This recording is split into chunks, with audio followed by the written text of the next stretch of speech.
guys? Welcome to another episode of the reality of YouTubing and podcasting. I'm your host, Alex Hampton, and this is episode 2. Now, last episode, we talked about, how to get into this, how to get started, and basically, what it takes to continue on this path of being a YouTuber / podcaster. And on today's episode, I got a special guest with me. You've probably seen him from The Controversy. You probably have seen him from other YouTube channels like People Are Terrible, Movies Are Terrible, even Fandoms Anonymous. This dude has done a lot of great things with a lot of cool people.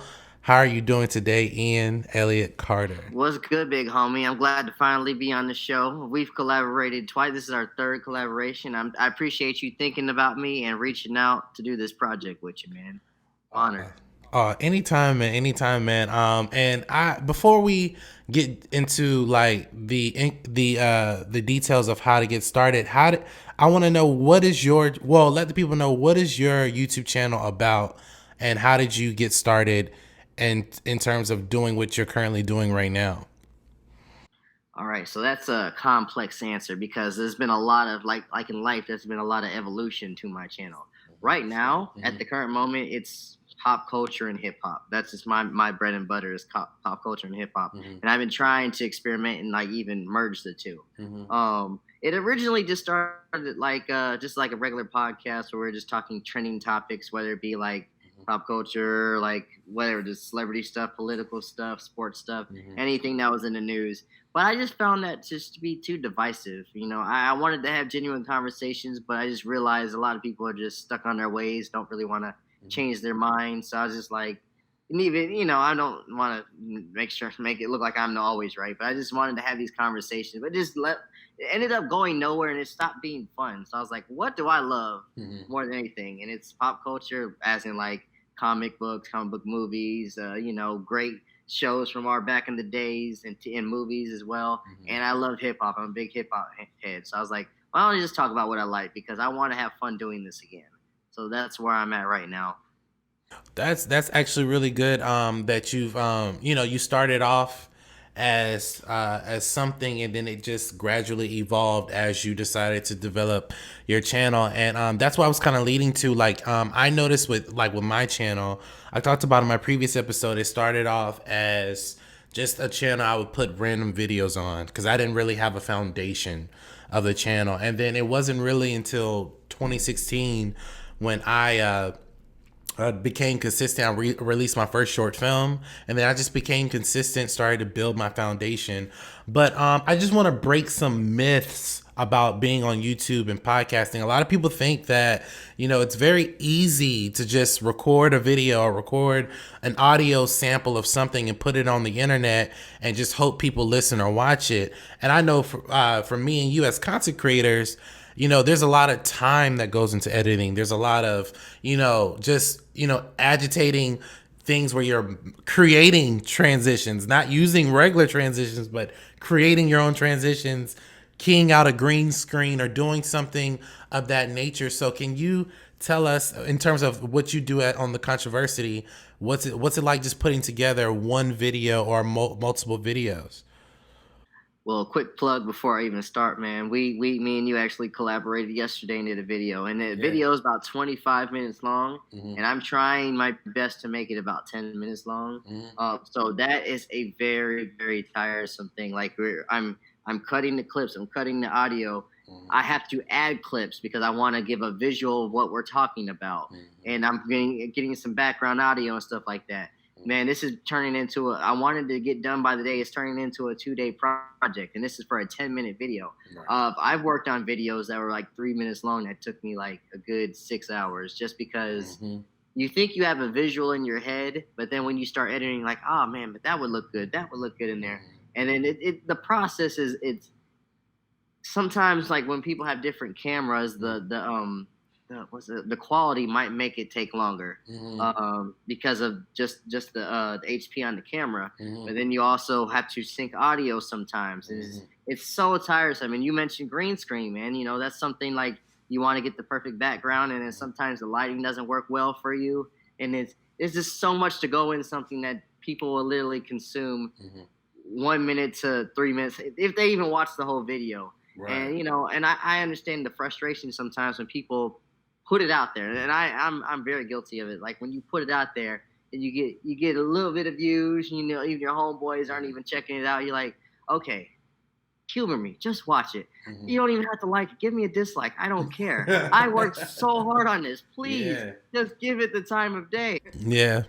Yeah, and I feel you. I remember when I started, I didn't even have a smartphone at the time. I had a little camera about maybe this big, and I would just record, and it was maybe 360p, and I would record stuff about whatever it was. And then when I got my first laptop, I had Windows Movie Maker, and I would take like trailers of like movies, cut them up, and make fan made trailers.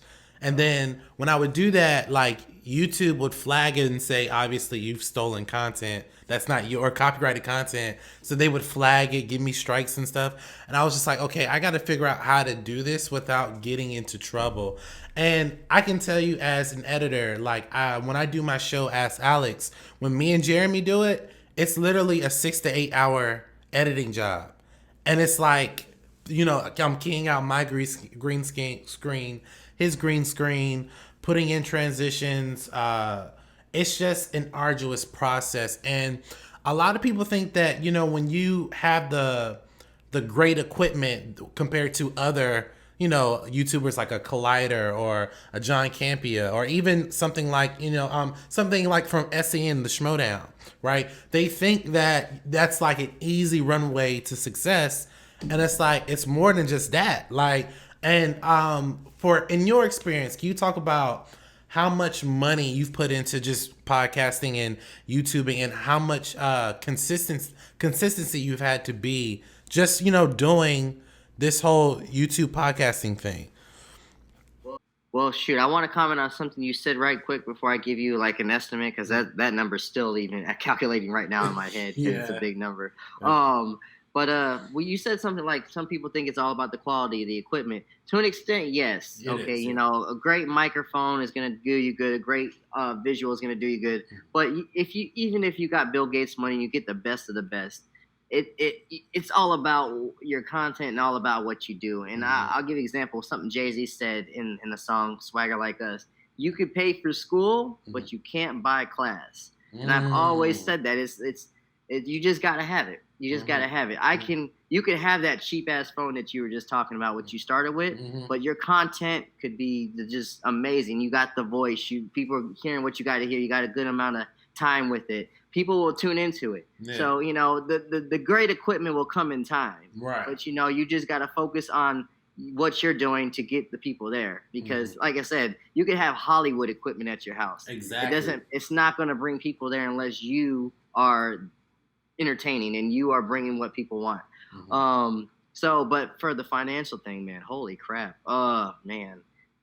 I started off like you, man. It was just straight audio. Then we moved on to the cell phone. Then we went on to the webcams. And I did have some good camera equipment in time, but you know, I had to regroup on that, get some extra money. You know, things happen in life. But if I was to throw out an actual number, between 2015 is when I started. No, 2016 is when I started. And so that's 4 years. Between 4 years, I'll give you a possible number. It's gotta be at least 10 grand, bro. My God. It's gotta be, man. But that's an overtime, man. It's an expensive hobby. It's expensive. And I'm not even where I want to be right now. I'm not even and I'm throwing in like not just the equipment, but the just what I do, like the time consuming things that add up onto it. So I don't have expensive ass equipment. Right now we're talking on a webcam, and we usually my girlfriend's cell phone is really good quality too. But talking like microphones, even some of the editing software, and you know the computer. I just recently bought a computer, so I added that to that. That's $500 right there. I just recently bought a computer, and it's a gaming computer, but I bought it specifically for streaming and editing.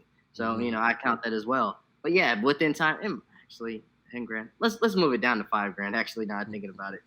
But about 5 grand. 5 grand. 10 grand, nah.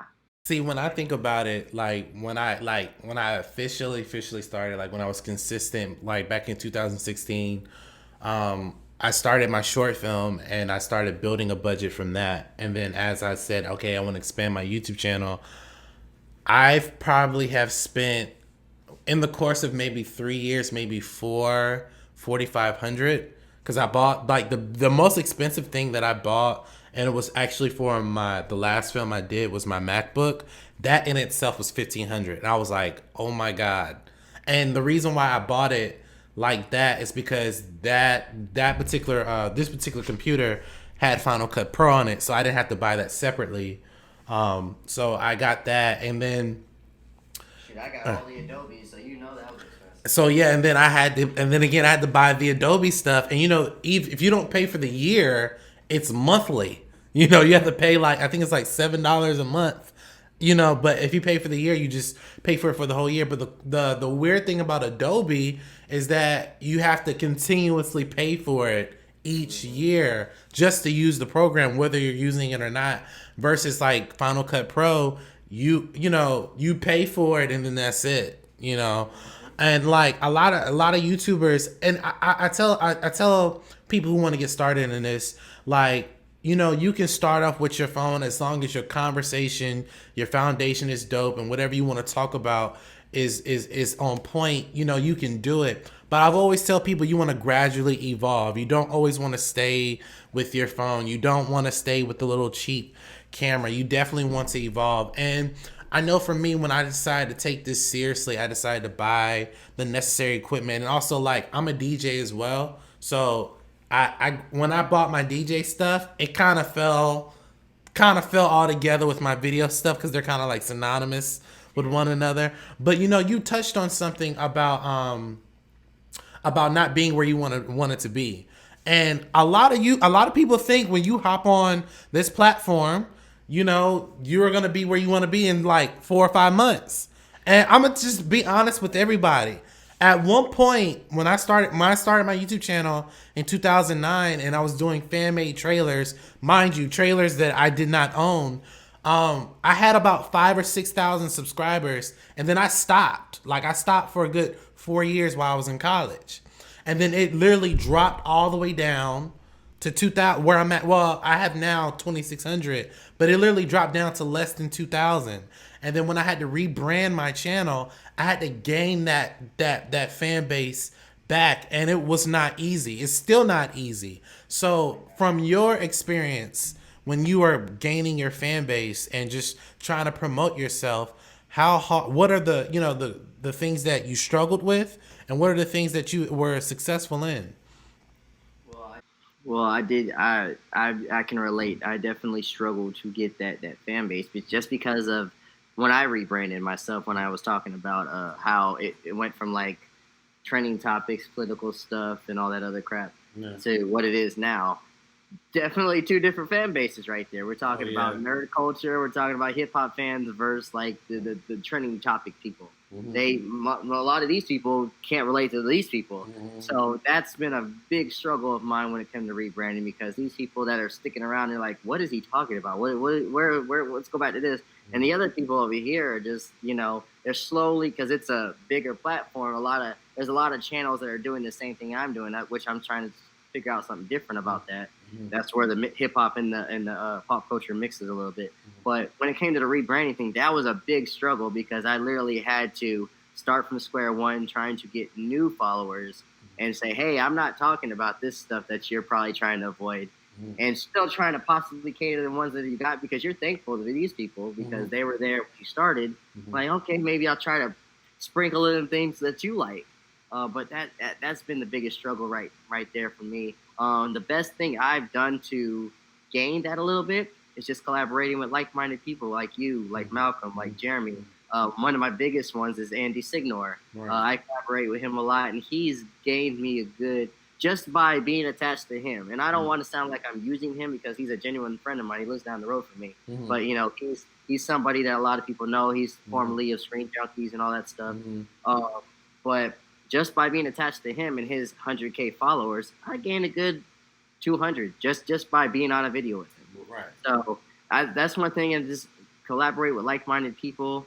Don't use them though. Don't use them for the likes. If you genuinely want to have a conversation with these people and into what they do, because if if I didn't know anything about you, Malcolm, I mean not Malcolm, sorry. If I didn't know anything about you, Alex, if I didn't know anything about you, Alex, and didn't see that we were into similar things, like what we're into, it probably wouldn't go well. I would, if you had that 100K follower, you would think I would be using you. If I couldn't name a video that you did, if I could, you would probably feel insulted. You'd probably like, what did you don't know anything about me? So what? So that's what I would suggest. If you more collaborations is done the best for me. It's let people know of their following that, hey, there's other people doing the same thing that you got going on.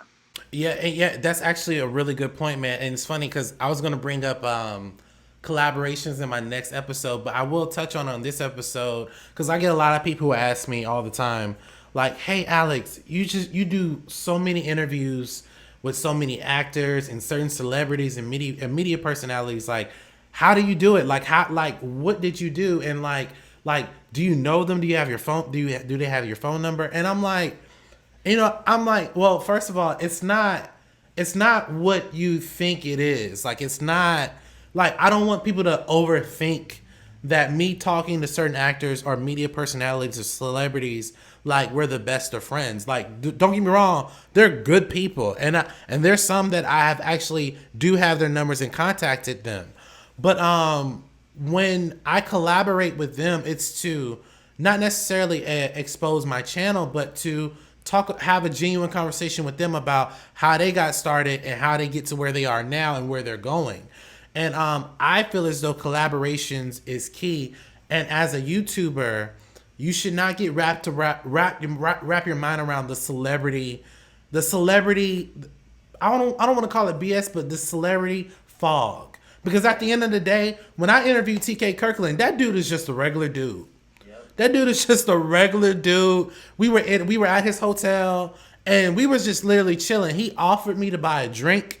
Like, this dude, like, he was walking down the whole, like, no one knew who we were, and like, he's just a regular dude. But when you go to his show, everybody's trying to like get to him, like see who he is. And you mentioned you collaborated with Andy, and what was it like, just collaborating with someone of that stature, or anyone else that you've potentially collaborated with?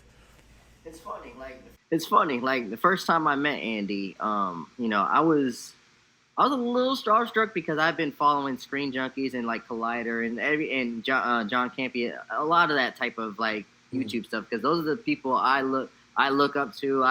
A lot of my stuff is based off of, it's like, a lot of YouTubers give or take from people, not saying copy, but inspired by things that they do. And Screen Junkies has been a big influence on this channel. So is Collider, and so has like John Campia. A lot of those big names. So when I met Andy, I'm like, yo, this is the creator of Honest Trailers. This is the creator of Screen Junkies. Of course, he had the unfortunate situation that happened in his life, the cancel culture stuff. And of course, he's not where he used to be in life, but he's trying to regain his following and start from scratch, like we've done before. Right. So I was a little starstruck because he's created one of the best one of the best platforms, in my opinion, on YouTube, which would be Honest Trailers and Screen Junkies. It's debatable if that's what it is now, but like, no one can deny Screen Junkies is one of the best like channels ever. Wow. So when I met him, I was a little starstruck. Within about 10 minutes, I'm like, this is just the guy. Yeah. He bleeds like me. We have similar tastes. We have tastes that might not be for each other, but at the end of the day, he's a human being. And you gotta look at that sometimes. Like, you're impressed by the things that people do, and and you can give them their props for that. But at the end of the day, there's no reason you can't be on that level. Exactly. I hang out with Andy all the time. Like, literally, he lives a mile from me. We go to each other's house. He went to my son's birthday party. We hang out. We eat. We talk. We fellowship. All that stuff.